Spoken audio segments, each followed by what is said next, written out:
O livro de 2 Samuel. Confira o vídeo sobre o 1 Samuel, no qual foram apresentados os 3 personagens principais do livro, Samuel, Saul e Davi. E também ao conceito literário do livro, que primeiro apresenta Samuel e depois mostra a ascensão e queda do rei Saul, em contraste à ascensão do rei Davi. 2 Samuel conta a história de Davi como rei de Israel. E em 2 movimentos há uma temporada de sucesso e bênção seguida de uma enorme falha moral e as suas tristes consequências. E o livro termina com uma conclusão muito bem feita que volta a refletir sobre o bem e o mal na vida de Davi, criando esperanças para que um rei venha de sua linhagem. Então, a história em 2 Samuel começa após a morte de Saul. E Davi surpreende a todos com uma composição de um longo poema onde ele lamenta a morte do homem que tentou assassiná-lo. E mais uma vez, o autor apresenta a humildade e a compaixão de Davi. Ele é um homem que lamenta até mesmo a morte de seus próprios inimigos. Após isso, Davi vivencia uma temporada de sucesso e bênção de Deus. As tribos israelitas pedem a Davi que unifique todas as tribos e torne-se seu rei. Sendo assim, a primeira coisa que Davi faz como rei é: ele vai à cidade de Jerusalém, conquista-a, estabelece-a como a capital de Israel e lhe dá um novo nome, Sião. A partir daí, Davi continua e vence diversas batalhas expandindo o território de Israel.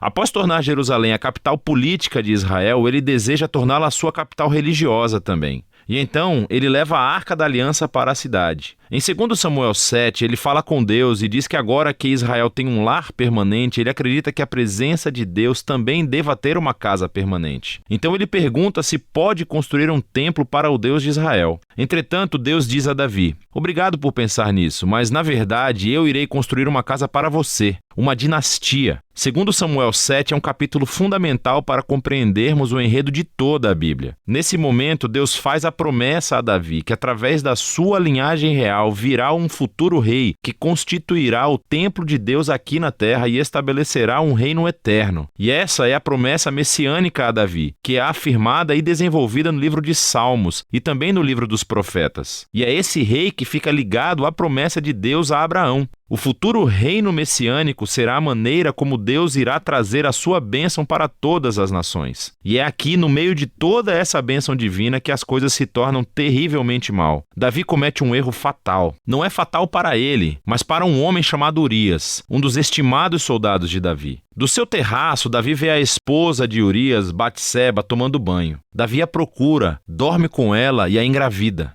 Então ele tenta encobrir a coisa toda, assassinando Urias e casando-se com ela. Isso é simplesmente horrível. Então, quando Davi é confrontado pelo profeta Natã sobre tudo isso, ele imediatamente assume o que fez. Ele está despedaçado, arrependido e pede a Deus que o perdoe, e Deus o faz. Entretanto, Deus não elimina as consequências das decisões de Davi. E como resultado da sua terrível decisão, a família de Davi, o seu reino, tudo desmorona. Isso transforma essa ascensão em uma história trágica, muito parecida com a queda de Saul. Os filhos de Davi acabam por repetir os erros do pai, mas de uma maneira ainda mais trágica. Amnon abusa sexualmente da sua irmã, Tamar, e o seu próprio irmão, Absalão, descobre tudo e manda assassinar Amnon. E então, Absalão arma um plano para destituir o seu pai, Davi, do poder, e dá início a essa rebelião de larga escala. E assim, pela segunda vez, Davi é forçado a fugir de sua própria casa e se esconder no deserto. Só que desta vez, ele não é um homem inocente. A rebelião termina quando o filho de Davi é assassinado. E isso parte o coração de Davi, e mais uma vez ele lamenta sobre o homem que tentou matá-lo. Durante os seus últimos dias, Davi volta ao trono, mas como um homem destroçado. Ele está ferido pelas tristes consequências do seu pecado. O livro termina com um epílogo bem elaborado, com histórias que estão fora da ordem cronológica, mas elas formam um projeto literário simétrico excelente. Assim, o par de histórias externas acontecem no início do reinado de Davi, e elas comparam as falhas de Saul e depois de Davi, e como cada um deles feriu as outras pessoas por meio de suas más decisões. O próximo par interno de histórias é sobre Davi e o seu bando de homens poderosos que lutaram contra os filisteus. E o interessante é que as duas sessões contam uma história que mostra a fraqueza de Davi na batalha. Então, em contraste ao Davi vitorioso dos capítulos 1 a 9, vemos aqui um Davi vulnerável que depende da ajuda dos outros. O centro do epílogo tem 2 poemas que atuam como memórias, e Davi reflete sobre a sua vida. Ele se lembra dos momentos quando Deus o resgatou do perigo graciosamente. E ele os vê como momentos em que Deus foi fiel à sua aliança e fez uma promessa a ele e à sua família. Os dois poemas terminam olhando no passado, relembrando a esperança da promessa de Deus de um futuro rei que construiria o reino eterno. Esses poemas e, logo, a promessa de Deus também fazem conexão com o poema de Ana que inicia o livro. Assim, essas passagens-chave do início, do meio e do fim do livro unem os seus temas por completo. Apesar da maldade de Saul e Davi, Deus continuou trabalhando em direção aos seus propósitos de redenção. Deus se opôs à arrogância de Davi e Saul, mas exaltou Davi quando este se humilhou. Então, a esperança futura desse livro vai muito além do próprio Davi. É um olhar para o futuro, para o rei messiânico, que um dia trará o reino de Deus e a sua bênção a todas as nações. E é disso que se trata o livro de Samuel.